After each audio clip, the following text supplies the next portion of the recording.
नमस्कार, स्वागत आहे तुमचं आपल्या यूट्यूब चॅनलमध्ये. आज आपण तिखट शंकरपाळी कशी बनवायची ते पाहणार आहोत. एकदम सोपी आणि पटकन होणारी अशी ही रेसिपी आहे. चला आपण रेसिपीला सुरुवात करूया. व्हिडिओ शेवटपर्यंत बघा. त्यासाठी लागणारं साहित्य मी घेतलं आहे.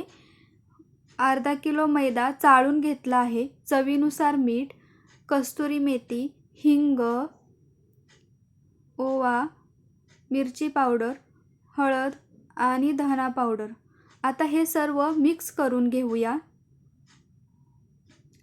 चवीनुसार मीठ, 2 चमचे कस्तुरी मेथी, 2 चमचे ओवा, 2 चमचे मिरची पावडर, 2 चमचे धना पावडर आणि 1.5 चमचा मी हिंग टाकलेला आहे आणि 1 चमचा हळद.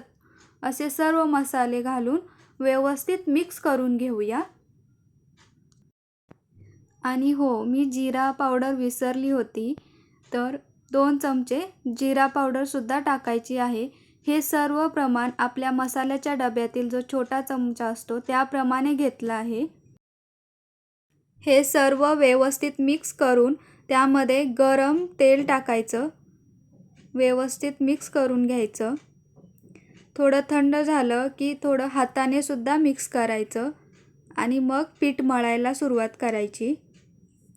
पीठ मळताना थोडं थोडं पाणी टाकून पीठ मळायचं आणि हे पीठ जास्त पातळ करायचं नाही, घट्टच ठेवायचं.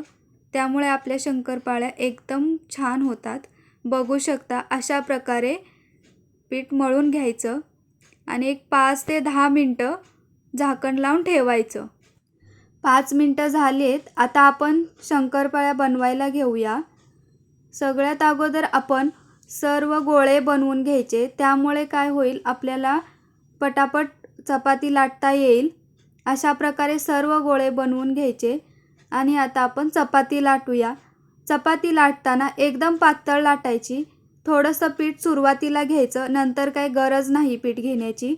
अशा प्रकारे चपाती लाटून घ्यायची आणि असे कट करून घ्यायचं.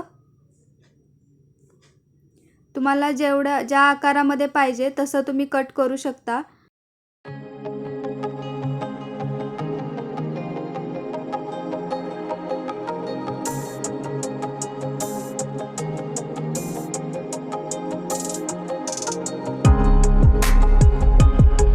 आता आपण तळण्यासाठी कढई ठेवूया.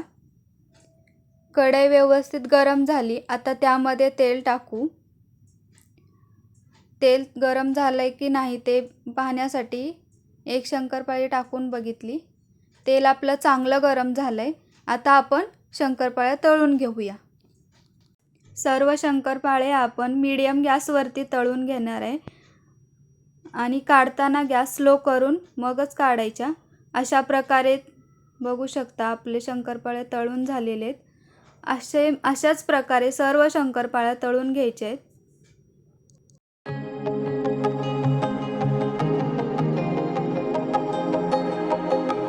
अशा प्रकारे आपल्या शंकरपाळ्या बनवून तयार आहेत.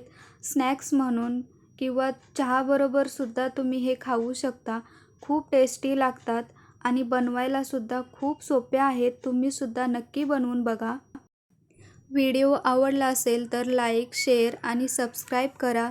थँक्यू.